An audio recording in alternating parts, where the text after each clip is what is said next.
Hey, Joe here from JTF Firearms. In this video we're going to show you the strip down of an AR15.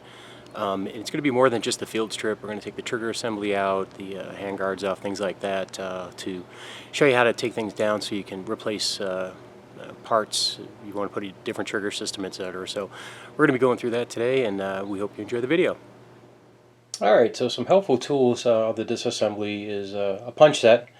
You can get these for anywhere from 30 to 60 bucks online, Amazon, or wherever. Definitely get a mallet that's got some rubber heads on it as well. And brass usually works better than steel. You know, it's a lot softer. It won't damage the rifle. If you've been doing it a while, this should be fine. If you're brand new, consider the brass first. Then you got your takedown pin, indent pin roller tool. This makes it way easier to put in the takedown pin, especially in the front of the AR platform. This is a multi-tool from Wheeler. They have a product called the Delta series. This is basically an all-in-one tool.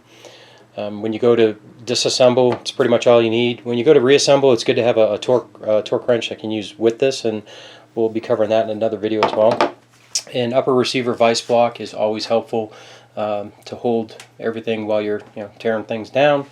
And of course, the magwell vice block is always good because we throw the rifle right up on there and can do all the work without having to hold on to parts and pieces and so forth.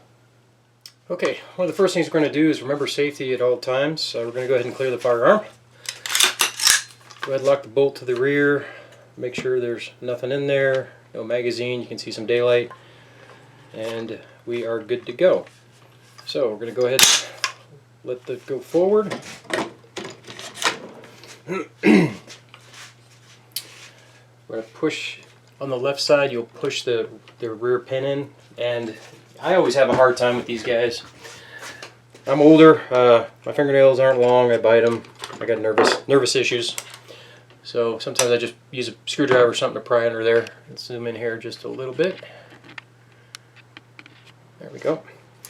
Okay, so that's the rear, and we're going to just go ahead and take the front off as well with the takedown pin right here in the front. Slide that out, and there's your upper assembly. I'm just going to go ahead and put that to the side. We'll focus on taking apart the lower receiver or the lower first, including the butt, etc.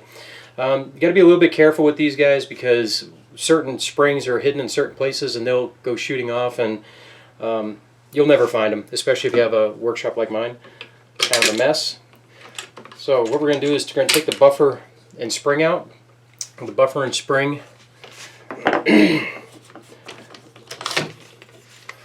So with the buffer and spring, there's a little detent right here that you're going to press down with a screwdriver or something, and then the buffer spring itself, the buffer and the spring itself, you just pull right out.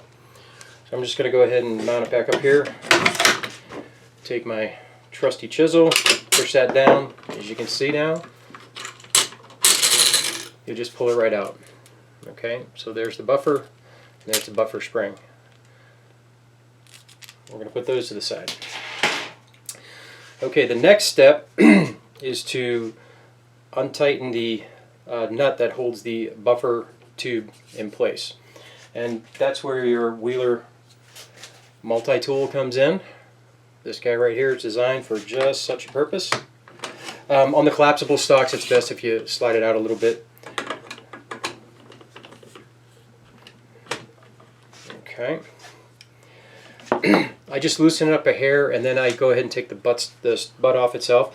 This is a Magpul stock. Magpul, there's a little lever right here that if you pull down all the way, so if you go to pull the stock out, it stops. If you pull down on the release and slide it backwards, it comes off completely. And we'll go ahead and put that to the side as well. Okay, so I'm going to unscrew the buffer tube, but before I do that, I want to show you on the inside here that retaining pin for the buffer right here. As you start to unscrew the buffer tube, you can see on the inside the tube rests against that pin. If you just start unscrewing the tube, this will pop out along with the spring, and you'll be on your knees trying to find that sucker. It's pretty small. So what we got to do is, as we unscrew the assembly, we have to keep an eye on that. Also, behind the sling adapter here, there's another spring, which is the detent pin for this takedown right here. And so you got to be careful when you're pulling this off that spring doesn't go flying across the room. If you haven't figured it out yet, when we do the video on how to reassemble the AR platform, I'm going to mention buying extra springs. They have nice lower kits. You get, I don't know, 15 to 20 springs for each area, and it just saves you a lot of time if you're a knucklehead like me and tend to lose them frequently. So I'm going to go ahead and remount this, and we're going to take that off, take the tube assembly off. So I'm going to hold that down, that detent down with my finger, loosen that up a little bit more, and start unscrewing. So I caught the back side. There's that spring I was telling you about. Oh, it's a little bent, so we're going to, well, there it goes. We're going to end up replacing that because it's bent. So as I unscrew this,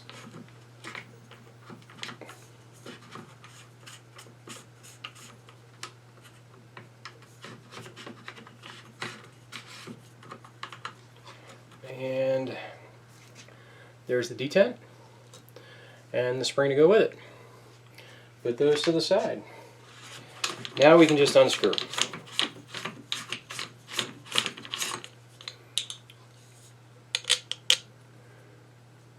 Okay, these are mounted one way. There's a little notch at the bottom, right there. And there's a notch, and when you go to put it back together, just slide it out over the notch. It only goes on one way. Okay, and two more parts we'll go ahead and put to the side. Alright, let's zoom in a little bit here. Whoops, sorry about that. Come on, just a hair. Here we go. Alright, so the next part is going to be the trigger assembly. Once we took the spring out, after we took the buffer assembly off, now the detent pin is in there. So if you just smack it against your hand, this is another spare part. You want to have a few extra around, especially when you put it back together. We'll put that to the side. And then of course now the takedown pin falls right out. And we'll put that guy to the side. Okay, so now all we have really in here is the safety and the trigger assembly. Alright, to remove the trigger assembly, there's two pins. This is a good time to take the punch and just pull them through. And sometimes it's nice to get a wrench on the other side to pull these guys out.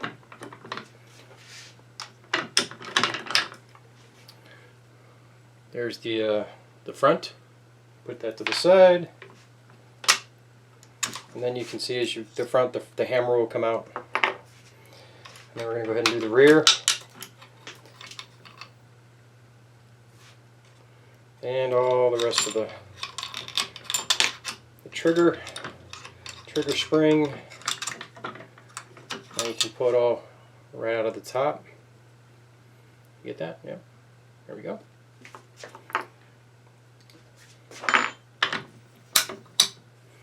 And that now is pretty much empty. There's really no point going any further than this. You know, you could spend time taking all the pins and everything out, and we'll probably do that in a different episode. But I wanted you to see at least how to get the trigger. A lot of people like to update their triggers, either put in completely new systems, or if their springs wear out, they want to put in lighter springs, heavier springs. So this is the most important part of the strip down. Normally you won't go any further than this. There's really not a need to. So next we'll go ahead and move on to the upper and show you how the pieces of parts come apart on that. Okay, before we go ahead and take the hand guards and stuff off the upper, I wanted to go ahead and show you how to take out the charging handle and bolt. So if you just pull back on the charging handle, the bolt will slide right out, and we'll break this down as well in a couple minutes. Slide the charging handle to the rear, and it'll just fall right out of the back. And that's pretty much it. They do have tools for taking off the hand guards. It's kind of a Wheeler sells one. You like wrap it around the string, but I think it's just easier just to pull it down by hand. So that is what we are going to do.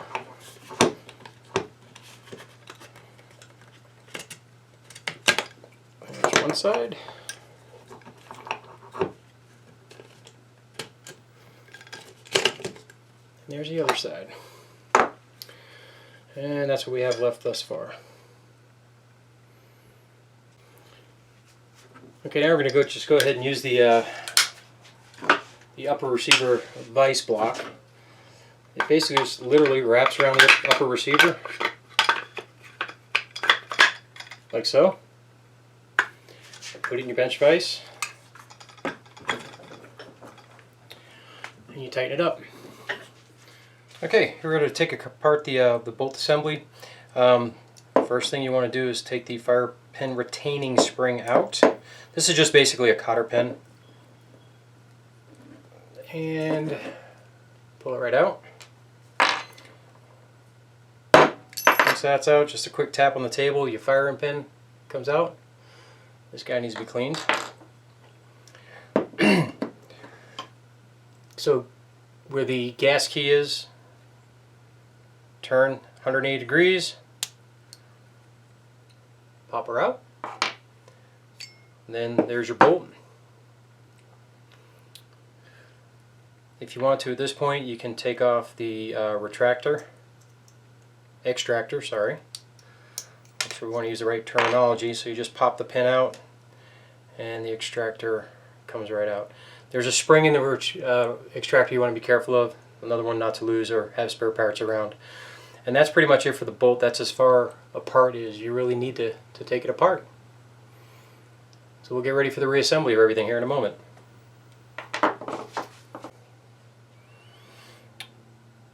Okay, so we've got all our parts and pieces. Cam pin. This is the cotter pin that holds the firing pin in place. The bolt itself, the extractor roll pin, and the firing pin. So to put it back together, we're going to take the extractor, put it back in place, and it only goes in one way. And insert your roll pin, like so. And that's it.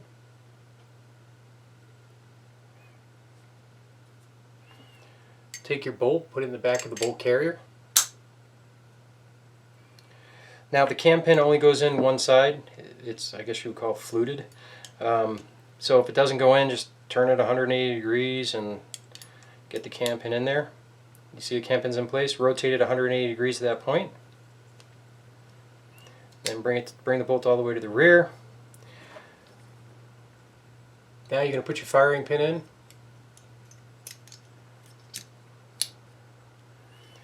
And at this point we'll put your cotter pin in. The cotter pin goes on the, you'll notice there's a wide side and a narrow side. It goes on the wide side. These can sometimes be a royal pain to get all the way through, especially if they're somewhat old. They tend to split. So you might have a little bit of struggle here. Sometimes you take a pair of pliers, needle nose pliers, and you can grab it and try to fiddle around with it to get it to go in there. And this one just got lucky and went right in. And that's it. That's the bolt assembly. Whenever you go to put the bolt in, make sure the carrier in, make sure the bolt's all the way to the rear. Also, before you put this in, you want to make sure you put a lot of grease on here. This is the one part of the rifle you definitely don't want to run dry. So I usually lube the garbage out of this, as well as the bolt, as well as the firing pin, before I put it all back together. So next thing we're going to do is reassemble the upper, and then we'll get back to it. So we'll be right back. If I put them together, you can see the difference, right? Wide goes to the wide end, narrow goes to the narrow end. Alright, so to put these in place, kind of just the opposite of where you took them off. I put the front end in first, pull down on the ring, and do your best to pop that guy in there. Do the same with the other side. Stick the front in first.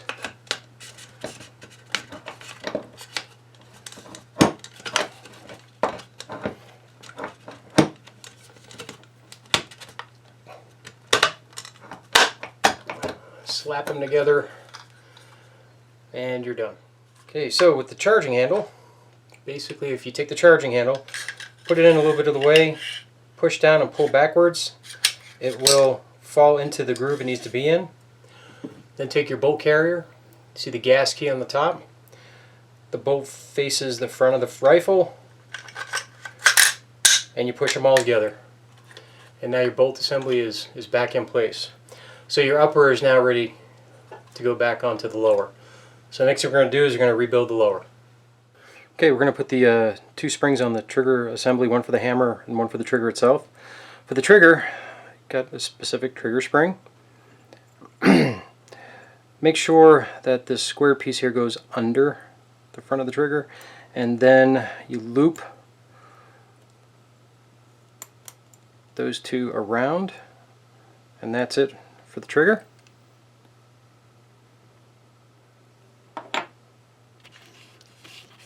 And let me zoom in just a bit here.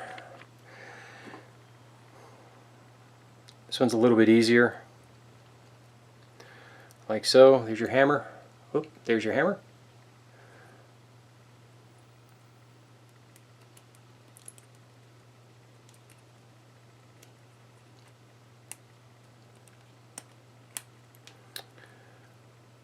That's it.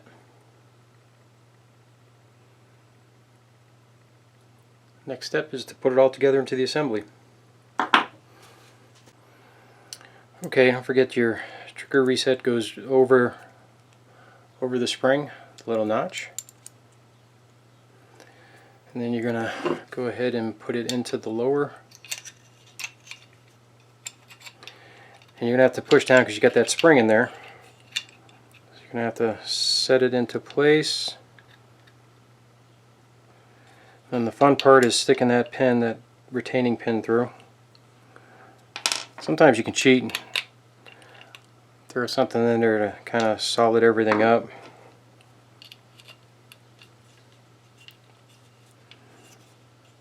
And sometimes you can't.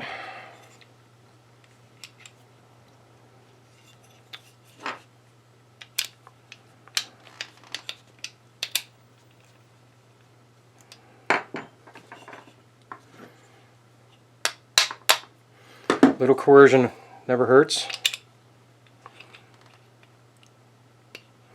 As soon as the pin comes and is even, that's all you need. Done. Okay, now that we got the trigger back in, we're going to go ahead and put the hammer in. I like to put it on the bench because there's a lot of tension behind this spring. To make sure it's in the right way, you just put it on the table and pull back and make sure the spring's in the right position. Should look like that. So we're going to put the end of the spring down towards the rear, push forward and down, and what you're going to do is you're just going to bend it back like it was ready to fire and lock it into place. And then take your pin and put your pin back in. And again, you have to line up the holes, etc., just like we did with the trigger.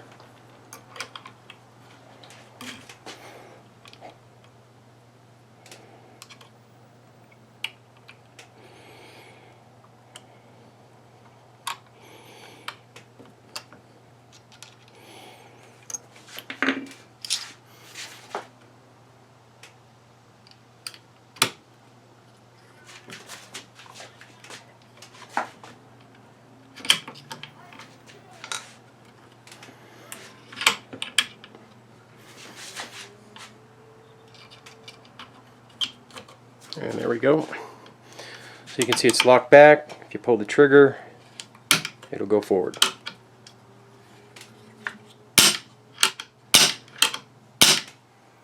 Alright. Next steps, put the stock back on, etc.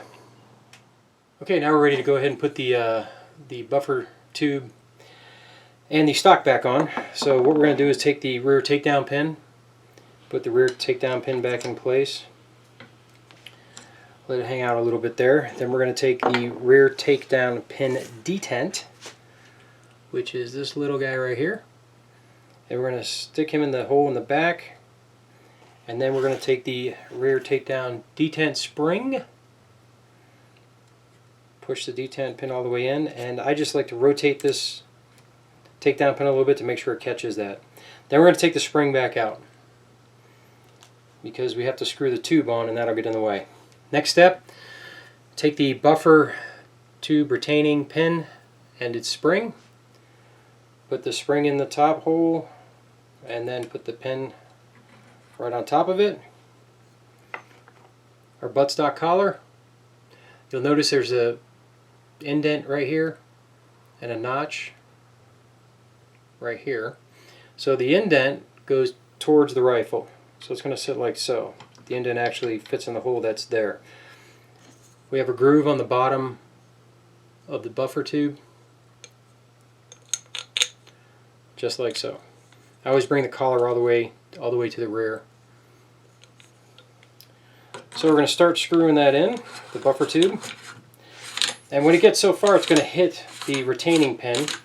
You're going to push the retaining pin down and then go one more turn on the buffer tube, and that'll hold the retaining pin in place. Turn it a little bit further so you can put the spring back in, the detent spring back in. And then you're going to rotate the collar over the spring and use the collar to push the spring and compress the detent pin all the way in.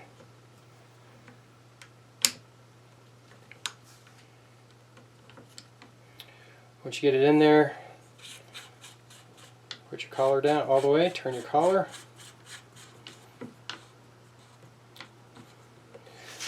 Now you're going to need to tighten up that collar. This is when I take my Wheeler Delta Series, pretty much AR combo wrench, if you will. You're going to tighten this down to 40 inch-pounds. Feels about right to me. And that's it. The assembly is back together. To put the stock on, this happens to be a Magpul stock. If you try to put it on, it won't go. There's a little pin right here. You pull this down all the way and it slides forward. Once it slides forward, it won't come off and you're good to go. Then we got to take and put the upper receiver back on, and we'll do that here in just a minute.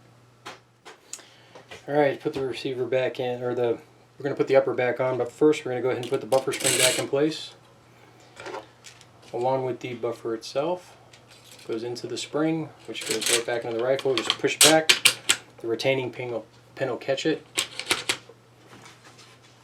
Take the upper, mount the front first, push your pin in place, got to take it off the block, lower the back in place, push that retaining pin in,